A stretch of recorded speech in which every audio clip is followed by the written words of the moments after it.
Tim Kirby Russia, hot takes, live from the Bering Strait. The war in Ukraine is being fought slowly, on purpose, but not in the way you think. It's conspiracy time. So anyways, guys, I heard this really interesting, unique theory that's a shame I didn't think of myself online. I wanted to share it to you about why the war in Ukraine is going so slow. Now, we know that all of the Western leaders in one way or another have said something to the, basically the effect of like, well, we're going to, fight the Russians to the last Ukrainian, that we're going to drag them down. In fact, I think even Lloyd Austin directly said that they're going to continue to fight until the Russian economy eventually grinds down and there's going to be some sort of regime change.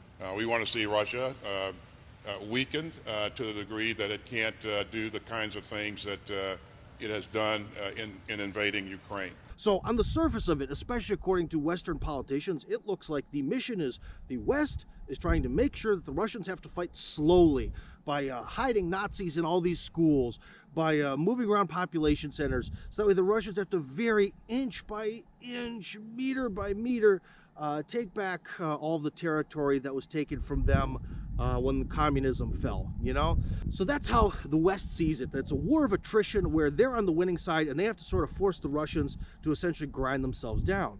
But the thing is, guys, this war has proven that Russian intel is insanely good. And the Russians probably should have seen this coming, and they just may have. Because according to this theory I heard, it's really the Russians who want to fight the war slowly. Now, I'm not just saying because that way they can more safely try to liberate people rather than just blowing up and killing the people they want to liberate. You know what I mean? There's that aspect of needing to fight the war slowly.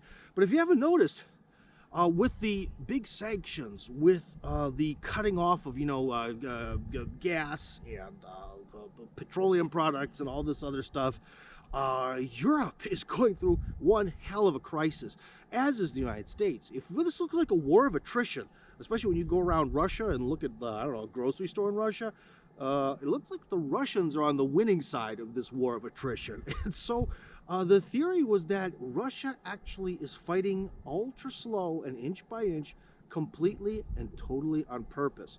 Now, phase 2 of this theory is interesting because many of us expected that the Chinese would take the opportunity while NATO's sort of busy to finally hop on and take back Taiwan, and they haven't. But this theory says that if there's the idea is to grind down the West by attrition, by forcing them to support this insane losing war in Ukraine where, all the money just goes to corruption anyways, throwing all their equipment, old, new, or whatever, all their money during a crisis, more and more money in Ukraine, well, what's going to happen when the war in Ukraine does start to grind down? As it grinds down, another war could start somewhere else and keep this process going for a very, very long time. Interesting theory, not my theory. I just thought I'd share it with you.